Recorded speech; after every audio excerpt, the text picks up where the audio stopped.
संस्कृती नॅशनल स्कूलतर्फे राष्ट्रीय हिंदी दिवस आणि श्री गणेश यांना हत्तीचे मूग कसे लावले याची कथा विद्यार्थ्यांपर्यंत नाटकाच्या रूपात सांगण्यात आली. तसेच हिंदी राष्ट्रभाषेचे महत्त्व विद्यार्थ्यांनी नाट्यरूपात आणि विविध कवितांमधून प्रस्तुत केले.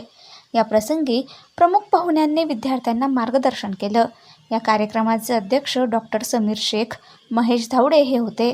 तसेच परीक्षक म्हणून अमरीन शेख, प्रिया करकला, प्रमिला जोडी यांनी काम पाहिले. या कार्यक्रमाचे सूत्रसंचालन मोहित पोटे आणि विद्यार्थी मित्रांनी केले. हा कार्यक्रम संस्कृती नॅशनल स्कूल शिवने या ठिकाणी संपन्न झाला.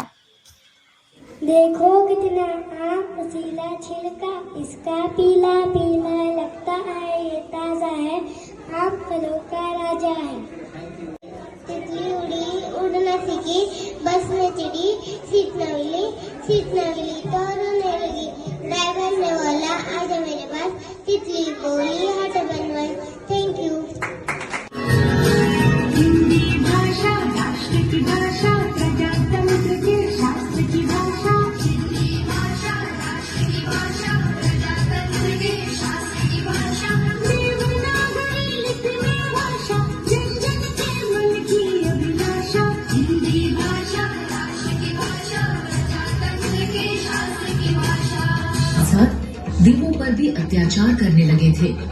सभी देव मिलकर भी उनका सामना नहीं कर पा रहे थे, जिससे राक्षसों का मनोबल बहुत बढ़ गया था. ये देखकर देवराज इंद्र सभी देवों के साथ कैलाश पर्वत गए और शिवजी से बोले, महादेव, राक्षसों ने धरती और स्वर्ग लोक दोनों में हाहाकार मचा दिया है.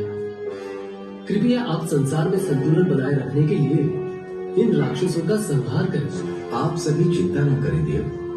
संसार का संतुलन बनाए रखने के लिए मैं इन राक्षसों का संहार अवश्य करूंगा. ये कहकर शिवजी ने अपना त्रिशूल उठाया और देवों की सहायता के लिए उनके साथ चले गए. शिवजी की अनुपस्थिति में पार्वती जी कैलाश पर्वत पर अकेली थी. जब वो स्नान के लिए जा रही थी, तभी उन्हें एक विचार आया.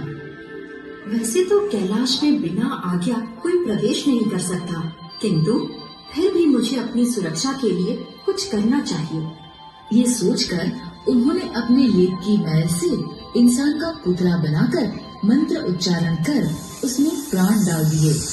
पहली श्वास लेते ही उस बालक ने पार्वती जी से पूछा, मैं कौन हूँ? तुम मेरे पुत्र गणेश हो. मैं स्नान के लिए जा रही हूँ. तुम कुछ देर द्वार पर पहरा दो और जब तक मैं स्नान कर रही हूँ तुम किसी को अंदर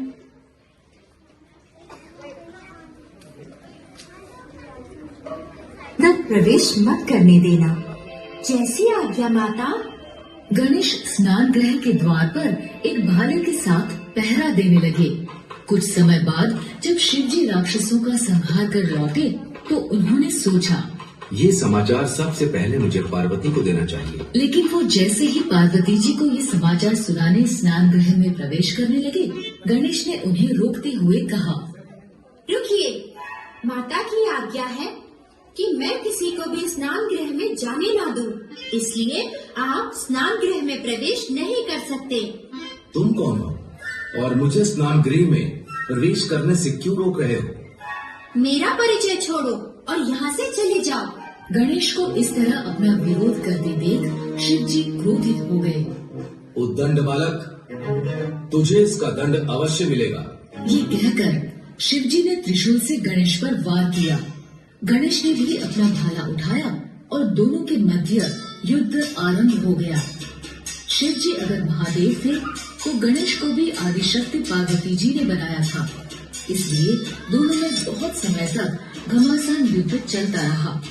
इसके प्रभाव से डरकर ब्रह्मा और विष्णु समेत सभी देव युद्ध रोकने के लिए कैलाश पर्वत आए. महादेव, ये युद्ध रोक दीजिए.